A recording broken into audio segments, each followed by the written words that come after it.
Ini adalah kisah nyata. Peristiwa ini sayang sekali tidak dibicarakan atau dibuat pelajaran di sekolah. Sama sekali kita dan anak-anak kita tidak pernah tahu. Padahal ada suatu desa yang penduduknya nyaris seperti kaum Sodom Gomoroh, suka berbuat maksiat. Hal ini terjadi hanya dalam satu malam. Allah Subhanahu wa Ta'ala mengubur mereka hingga tidak tersisa. Satu desa bersama seluruh isi penduduknya musnah hanya satu malam. Tertimbun tanah gundukan yang berada agak jauh dari tempat kejadian di desa itu. Siapa yang mampu memindahkan puncak gunung ke suatu wilayah untuk mengubur satu kampung kecuali Allah yang Maha Kuasa segalanya? Sudah merasa amankah kamu bahwa Dia yang di langit tidak akan kamu ditelan bumi ketika tiba-tiba terguncang? Quran Al-Mulk 67 ayat 16. Atau sudah merasa amankah kamu bahwa Allah Dia yang di langit tidak akan mengirimkan badai yang berbatu kepadamu, namun kelak kamu akan mengetahui bagaimana akibat mendustakan peringatanku. Quran Surat Al-Mulk ayat 17. Inilah kisah Dukuh Lagetang, termasuk di wilayah Banjarnegara, Jawa Tengah. Tragedi kisah ini terjadi pada tahun 1955. Hal ini sebelum lanjut, jangan lupa klik subscribe dan tekan tombol notifikasi kamu di bawah video ini, agar kalian tidak ketinggalan berita dari channel ini. Dukuh Lagetang merupakan sebuah dukuh makmur, berlokasi tidak jauh dari dataran tinggi Dieng, Banjarnegara. Dari sebelah utara sekitar 2 km, kampung desa ini penduduknya cukup makmur. Mayoritas hidupnya bergantung pada lahan bertani atau berkebun. Kebanyakan para petani di sini adalah petani yang sukses. Mereka bertani sayuran, kobis, wortel, kentang, dan lain sebagainya. Jika di daerah lain tidak panen, tapi lain di penduduk Lagetang panen yang berlimpah ruah, dan kualitas sayur mayurnya jauh lebih baik dibandingkan di desa lain. Namun kebanyakan mereka tidak bersyukur. Dengan segala kenikmatan yang mereka miliki, mereka suka berbuat dan melakukan kemaksiatan. Inilah yang namanya istidraj. Allah sudah menyesatkan dengan cara memberikan rizki yang lebih banyak. Namun dengan banyaknya rizki itu, mereka sudah lupa akan siapa sih yang memberi rizki semua itu. Mereka golongan orang yang tidak mau bersyukur dan tenggelam dalam kesesatan. Dukuh Lagetang umumnya, masyarakat Mia sudah umum jadi ahli maksiat, minum minuman keras, perjudian, sudah meraja di mana-mana. Setiap malamnya mereka membuat acara pentas lengger. Kesenian tradisional yang dibawakan oleh para penari wanita, yang sering terjadi berujung hingga berbuat perzinaan, baik antara perempuan dan laki-laki atau sejenisnya atau LGBT.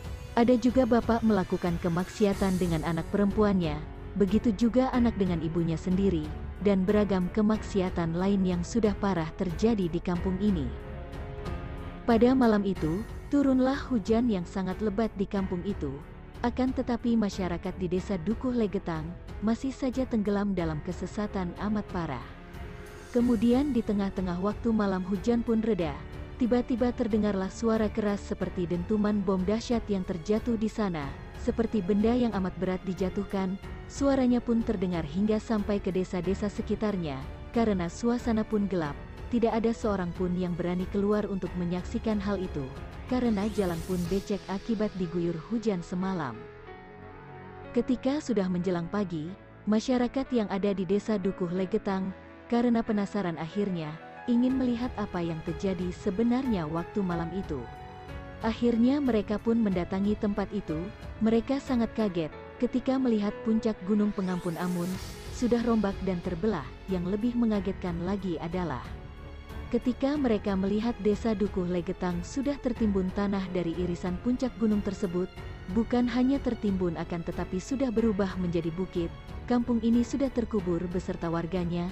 Yang awalnya desa Dukuh Lagetang ini adalah sebuah lembah, tapi kini berubah jadi gundukan bukit. Seluruh penduduknya mati terkubur tanah, sampai kini diabadikan dengan sebuah tugu di kawasan Dieng. Adapun salah seorang saksi mata tragedi Lagetang, sebut saja Pak Suhuri umur 72 tahun, warga Pekasiran RT 03 RW 04. Beliau mengatakan musibah itu terjadi pada malam hari pukul 23 waktu Indonesia Barat di saat musim hujan. Pak Suhuri mengaku lemas seketika mendengar kabar berita tersebut, karena kakak kandungnya, Ahmad Ahyar beserta istri Veda 6 anaknya, tinggal di kampung Lagetang, karena beredar dikabarkan tanah dari lereng Gunung Pengampun Amun masih bergerak. yang berjarak sekitar 800 meter dari Dusun Pekasiran, saudara Suhuri maupun keluarga dan warga lainnya tidak berani langsung turun ke dusun tersebut. Lenyapnya desa Legetang dan penghuninya juga menyimpan misteri, karena Suhuri dan beberapa warga desa Pekasiran lainnya, yang seusianya yang kini masih hidup, dikatakan kawasan gunung sampai perbatasan pemukiman di dusun itu, sama sekali tidak tertimbun, padahal jaraknya hanya beberapa ratus meter saja. Sepertinya longsoran tanah itu terbang dari lereng gunung hingga jatuh tepat di pemukiman warga. Ada yang sangat aneh, sahut Suhuri, kisah tenggelamnya kampung Dukuh Legetang ini adalah menjadi suatu peringatan bagi kita semua, bahwa azab Allah yang seketika itu, tak hanya berlaku pada zaman lampau, di masa para nabi, atau zamannya Nabi Lut, tetapi azab itu pun bisa menimpa kita, di mana saja, dan kapan saja. Demikianlah kisah nyata yang bisa saya rangkum, dari berbagai narasumber, semoga bisa kita ambil hikmahnya dan buat pelajaran kita semua.